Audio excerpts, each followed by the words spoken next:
It is estimated that as many as 30% of women can experience moderate to severe PMS, and 5 to 8% of those are actually suffering severe PMS.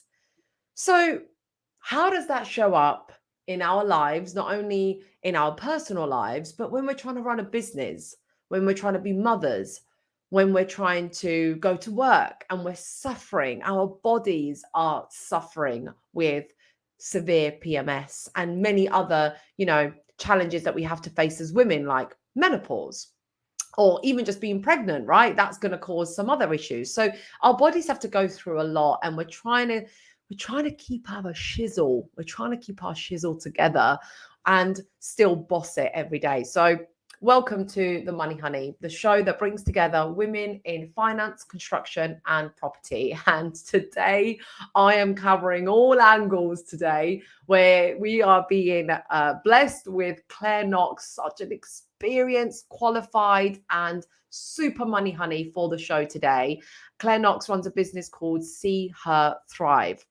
She's going to give us an intro about herself, but I just wanted to briefly mention that I basically was approached by Claire's PA/social media manager on Instagram, who saw me talking about the Money Honey. So they proactively came to me, and I love that. I love it when people are proactive and then they put their hand up and they say, hey, we've got something to say, we've got something of value, we want to help. And so I had to invite Claire on the show. I've been following her journey now for a little while. I know she's got awards here, there, left, right, and center. She's got, qualifications. So she can really bring home, she can really talk to us about she can talk to us about PMS and all these physical challenges that we have to deal with in our workplace, because she's actually on the board of directors for the International Association, can't say that fast, for premenstrual disorders. So she's obviously got the governing body around her, the supportive group network around her to give us, the best of her knowledge. She's a qualified psychologist and she's in the construction space. So yeah, I am going to shut up now. I'm going to let her talk and do the intro. So let's kick things off.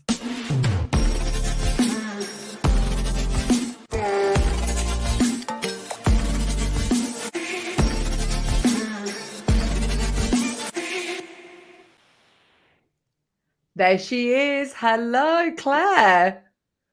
Hi, Roz. It's so lovely to be here. Thanks for having me.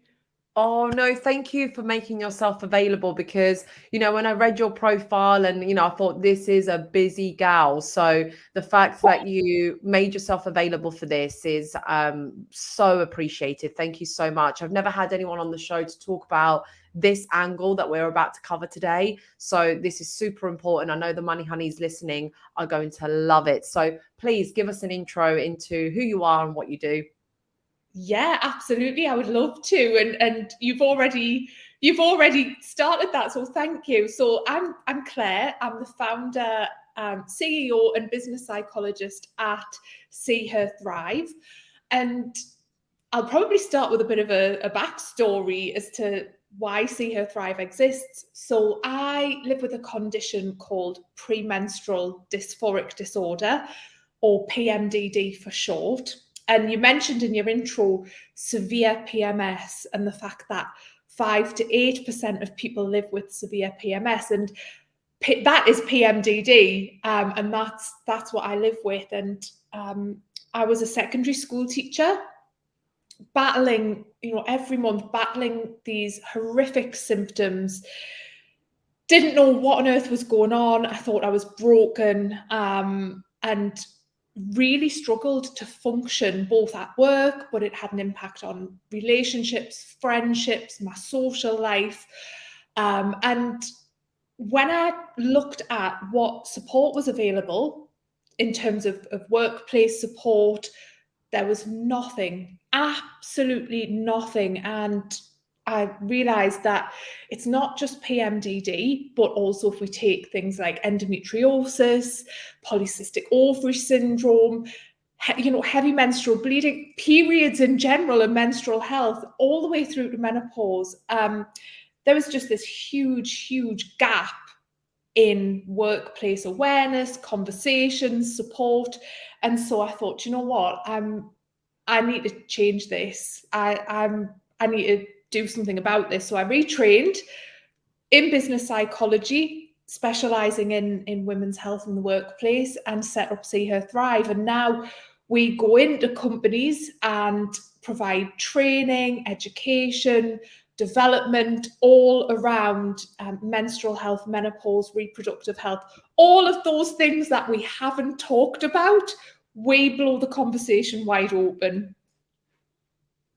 So right. So I'm writing down some notes because I want to talk about this later on social media and stuff. But look, the topic of even just a period, right? Imagine working for a male boss, right? Yeah. I've been there. I've always had a male boss, right? Up until my latest job where I had a female boss and she was the best ever. But so were all my other male bosses. They were all amazing in their own way. But why was it that I couldn't have that conversation when I was struggling that month? You know, when I was really brain fogged, fatigued, really struggling, really like bloated, and I just felt like I just wanted to curl up. And I don't actually think, in comparison to what I've heard other people suffer with PMS, I don't think what I have is anywhere near as bad as that. So I can't even imagine how bad it is. It does get bad sometimes, but how can women have those conversations with their boss if we're struggling? It's a taboo subject, right? Yeah, it's such a good question. And if we zoom out a little bit and think about where this stigma comes from, and where we're kind of conditioned in thinking, believing that these conversations are not appropriate for the workplace. That's the narrative that we've had for a very long time. And that starts at school.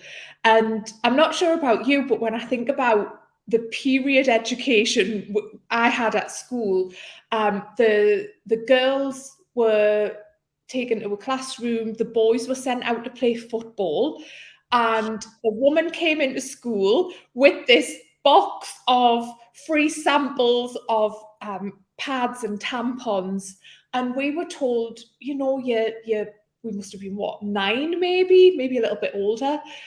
You're gonna go through this thing called puberty. You're gonna grow hair in places you've never had it before. You're gonna get boobs, and all these things are gonna happen, and you're gonna get these things called periods. I'm still waiting for boobs. Oh well, that never happened for me. But that never happened. I can wear strapless dresses, silver lining and all. Yeah. Meanwhile, the boys from day one were told, you are not part of this conversation. This is not your business. You've got nothing, you are not involved. And we wonder why it's so difficult to talk about these things at work when it kind of starts from a very, very young age. And so having that conversation with a manager, especially a male manager, I think accepting that it might be uncomfortable. These are not things that we talk about every day, but accepting that, well, actually, a lot of critical conversations are generally difficult and uncomfortable, but that's okay. We can work through that. And it's natural, isn't it? It's a natural process that we go through. It's nothing to be embarrassed about. It's nothing to be ashamed of. And there are ways to talk about it that are, right and appropriate and comfortable for you. We're not saying you should go into work, wave your period products around and say, I'm on my period. Yeah. But if you are struggling, you need support, perhaps you need a hand or something like that at work, if you are, particularly with conditions like PMDD and endo and the other things we've mentioned, then having that conversation is the way you're going to get that support. Yeah, exactly. I think it's so true. Like when you're young at school, you have those conversations with the female class, and now like the boys aren't part of it from day one. And then it just automatically just becomes that something you just can't speak to even your dad about it. Like I remember just when I was on my period, I was like, oh my God, I can't let my dad realize that that's what. And that actually created a bit of a friction between me and my dad and my brother, in terms of like, if they didn't know what was going on with me and my body and my mental state at that moment, that's why they perhaps didn't understand like certain reactions or certain emotions. So and then now in the workplace, if you have a male boss or male colleagues, and they're all like, oh right, so after work we're going to go out for drinks and we're going to do this, and then you feel like you have to keep up with that, and you're like, how am I meant to keep up with this when I just want to like just tuck myself in bed? So do you feel like that physical condition, that physical pain that we have to go through, holds us back in the development of our career? I think for people who are debilitated by their menstrual cycle in some way, I think people whose life is affected by that because of an underlying condition, because the systems, the structures, the processes, the cultures we've built are based on the male body. And as as females and as people with a menstrual cycle, we have different ebbs and flow in our energy. We have different needs. And you've just mentioned a really great example of things like socializing, networking, and those things that can really boost our political capital in the workplace. And we know that women can be excluded. And this goes beyond periods and menstrual cycles. This is if we bring in things like childcare and caring responsibilities. If you've got after work drinks, what if you are the person who's the main caregiver? You're picking up the kids. And so we know that these things can and do exclude women. And also at the same time, this is how people get on in their careers. It's being seen, it's being visible, it's being part of that network, that club. We've seen it, the boys' club. We know it exists. And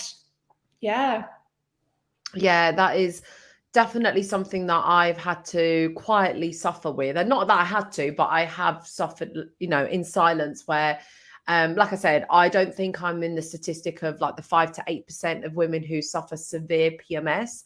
But then I also am surrounded by senior women in leadership who are in leadership and now are suffering with menopause. Mm-hmm. Right. Yeah. So they got to a level in their career and now they have to try and maintain that. But now they're a new version of themselves and they're trying to learn about their bodies again. How do you come across that in your line of work, and what do you do for those women? So we see this a lot. People who are really at the kind of top of their career, they've climbed the ladder. They've always been an A player, if you like, and really good at multitasking, managing multiple projects. Very efficient, very confident, very, very good at their job. So very competent, highly skilled, experienced people.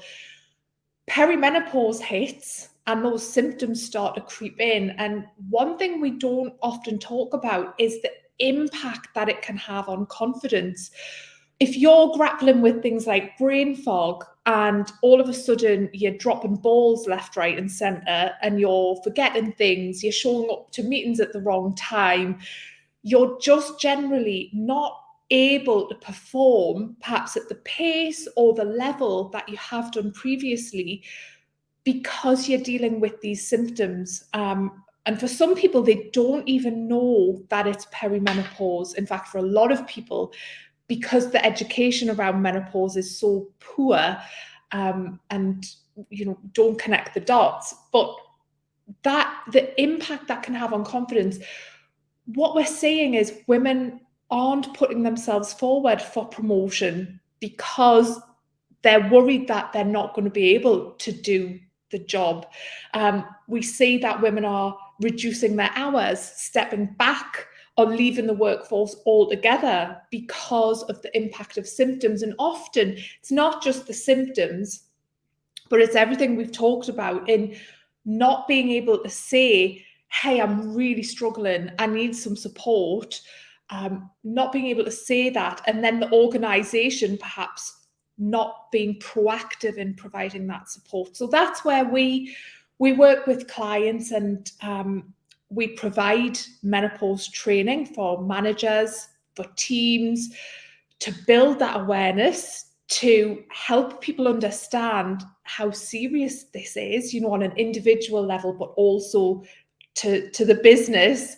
And yeah, we help managers to be able to have those conversations, to provide support, but also we help women through coaching and support to navigate that in the workplace and to overcome some of those new challenges that perhaps haven't been there before.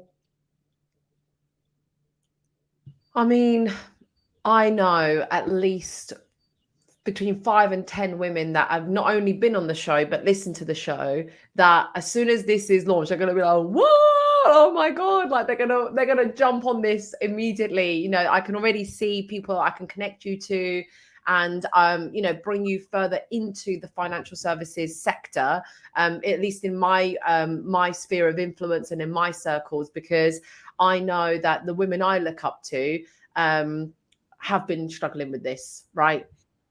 And it's gonna, you know, I haven't got kids yet, but it's gonna come for me, right? There's gonna be that moment where I'm gonna have to decide between a PTA meeting or, you know, an industry event. It's gonna come to the point where I've got to decide between whether I go to those networking drinks and, you know, smash my competitors out the park, or if I go home and nurse my child. Like, those conversations are gonna happen in the future, and they are scary conversations to have, because we identify, you know, as women who have a business or are in a senior position or love their job, whatever level they're at, we identify with that, don't we? That's who we are, and we hold so much importance there. So I wanted to ask as well about the link with construction.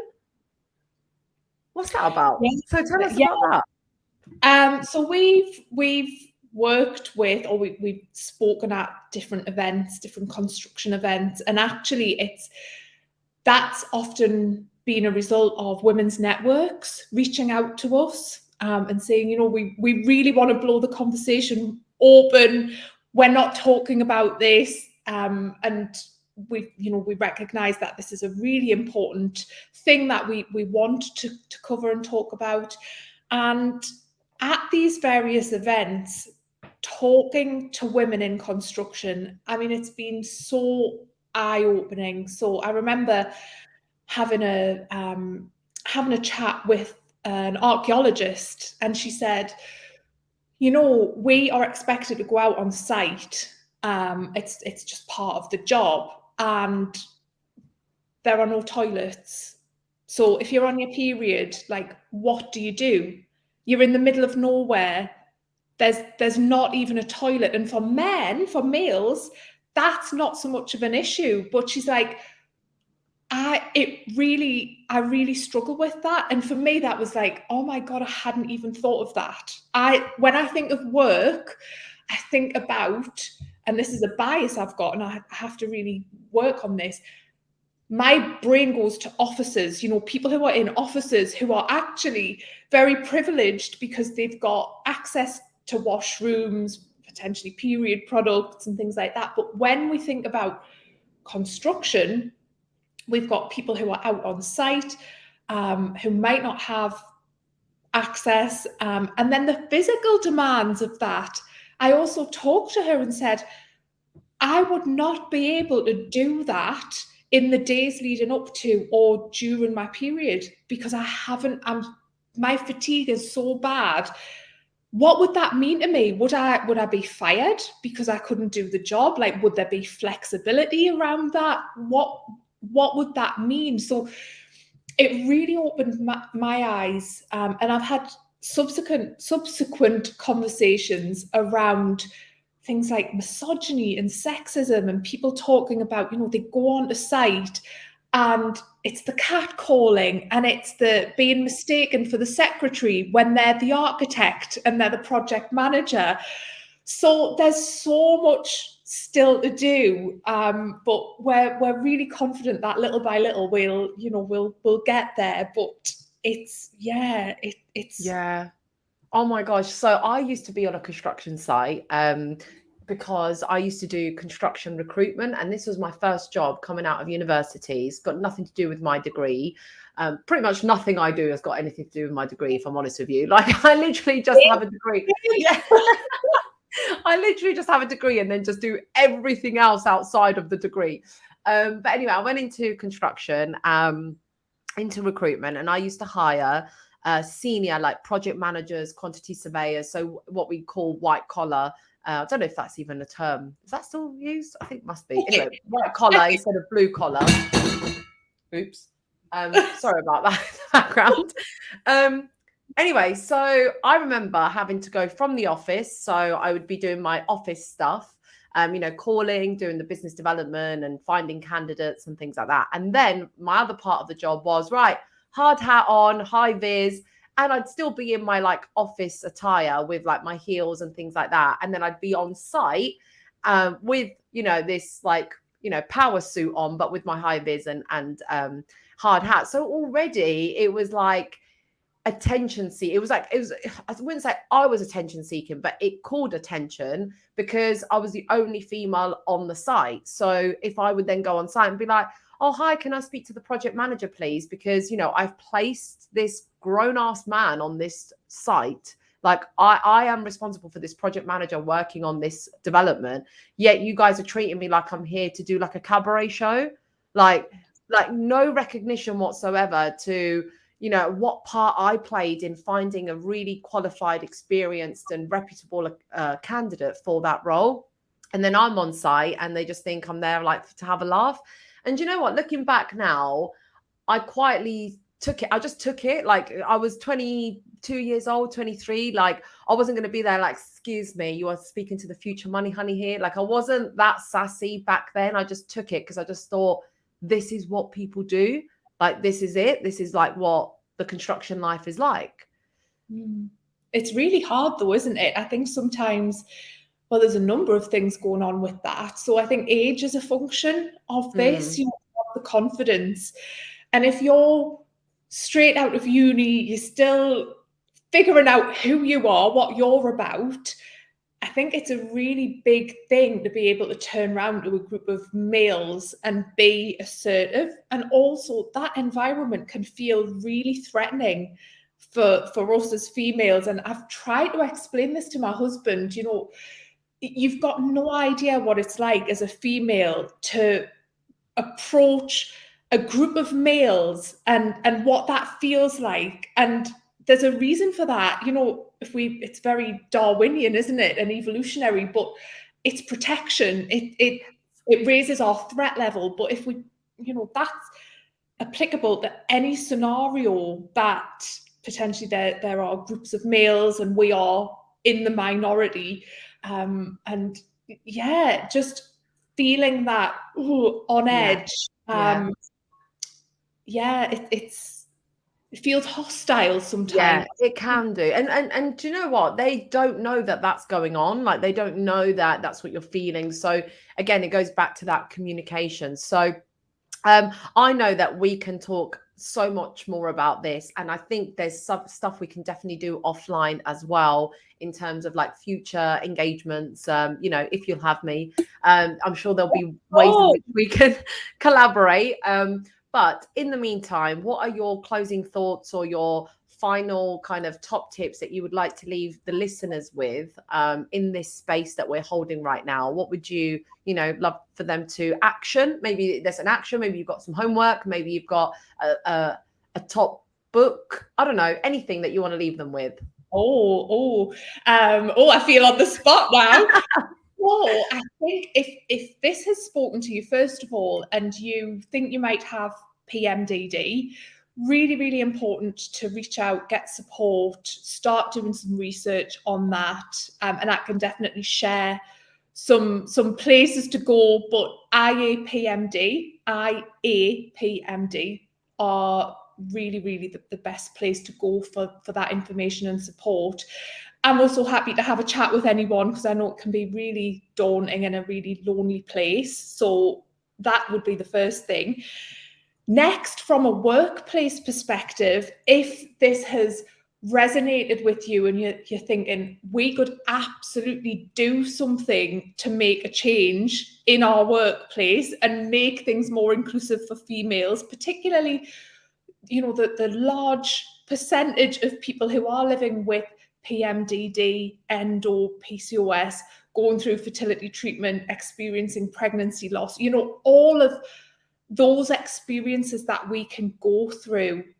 Get in touch, reach out, we can help. And to make things better, to make a change, it sounds really corny, but we have to be the ones to pave the way for a different future. Like, this has gone on for too long, and we need to level the playing field. So definitely reach out, and let's talk about that.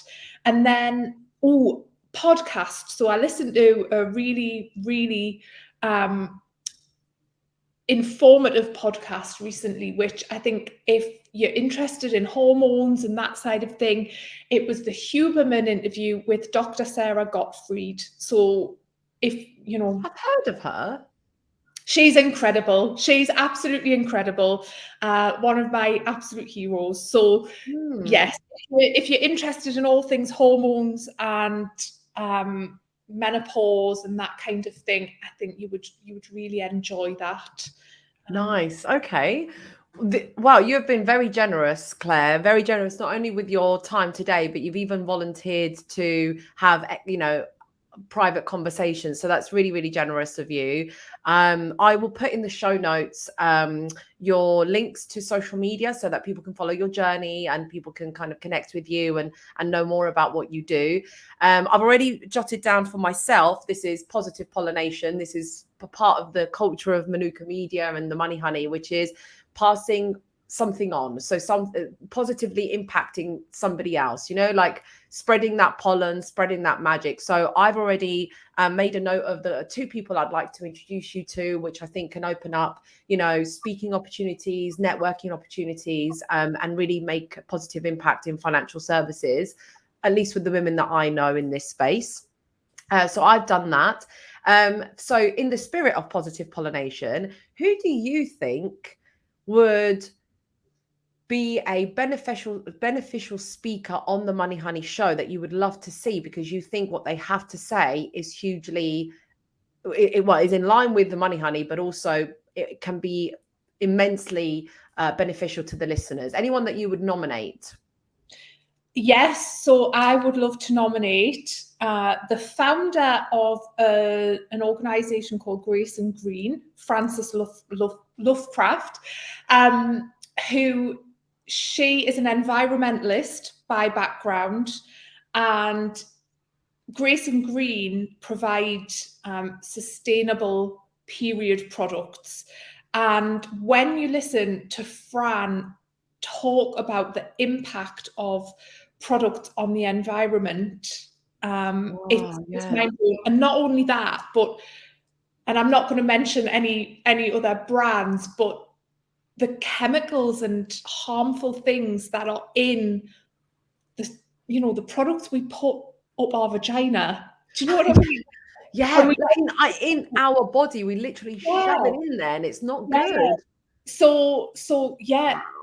Fran, I think, would be amazing. And oh my goodness, I'm sure there are lots of other people. Menopause, Diane Danzebrink, for sure, who leads the Make Menopause Matter campaign. And she is such a trailblazer and another hero of mine. And yeah. That's great. I think, that's awesome. I think what would be amazing is to give them that kind of positive nomination when your podcast is launched, for example. Tag them in and be like, look, I spoke here, you girls, you should totally be there. And if they want to be on it, great. If they don't, that's absolutely fine. But it'd be great for them to also get like a little mention, a shout out from yourself if you want to. And then I'm happy to reach out to them and invite them on the show if they want to be on it. But for now, thank you for touching on such a subject that is quite sensitive and quite a delicate subject that is still a bit of very much a taboo subject. And I hope that this encourages a lot of women to reach out, get help in whatever, wherever they want to get that help from. But the main message of today is certainly two things for me. Number one, do not suffer in silence. And number two, get the men to be a part of this conversation. Let's not do it alone. We need them to be part of this conversation. Absolutely. Absolutely. Thanks, Claire. And I will chat to you offline, but thank you again for being on the show. Thank you so much. Take care. Bye. Bye.